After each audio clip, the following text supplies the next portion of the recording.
Hey, this is Mr. Mack, and behind me I have triangle lighting, which we're going to talk about in the next flip lesson.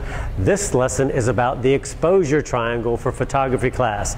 The exposure triangle is shutter speed, aperture, and ISO. So let's step back into the three-point or triangle lighting with my key light, fill light, and backlight, and talk about the difference between aperture, shutter speed, and ISO, the three parts of the exposure triangle. This DSLR has a removable lens, which makes it very handy for me to be able to show you how shutter speed works. The shutter speed is the time that the curtains of the shutter are open that allows light into the camera. It used to hit film in old cameras. Now it hits the image sensor and actually creates the picture. So if you can see, the shutter opens and closes.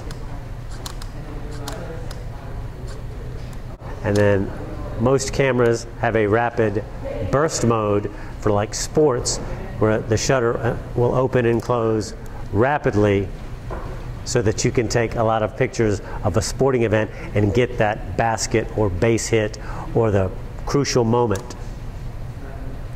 The camera also has a bulb setting, which allows you to press the shutter and keep light open for as long as you need it for your picture. This can be really cool when we're doing our light trails or light painting, being able to control the time that light is allowed into the camera for shutter speed. So right now, I'm keeping the shutter open, so it's allowing light into the camera the whole time I keep it open, whether it's car lights going or somebody holding a light over my head painting light trails behind me to make a cool effect.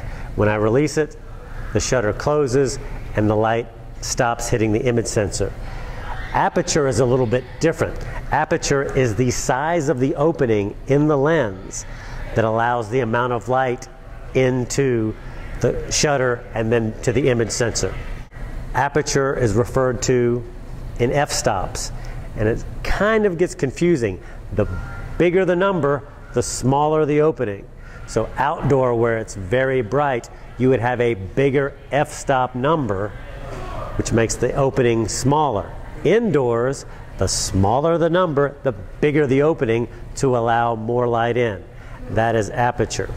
And the last setting is what's now a digital setting called ISO. ISO, if you're in a very, very dark area, maybe you're shooting in a cave or cavern on vacation and there's very little light, even with the shutter open and the aperture setting as big as it can get, your pictures will be blurry if the shutter is open too long. So by turning up the electronic ISO setting on the camera, it increases the sensitivity of the digital camera to the light. The problem with that can be sometimes if you turn your ISO up too far, it gives the picture kind of a grainy look. But you may not have any other choice other than to turn up the ISO, because shutter speed might make your pictures blurry if the shutter's open too long, and you could have your f-stop at the smallest number, as open as it could get. So once to review, the three parts of the exposure triangle are shutter speed, aperture, and ISO. That wasn't great, but it'll work.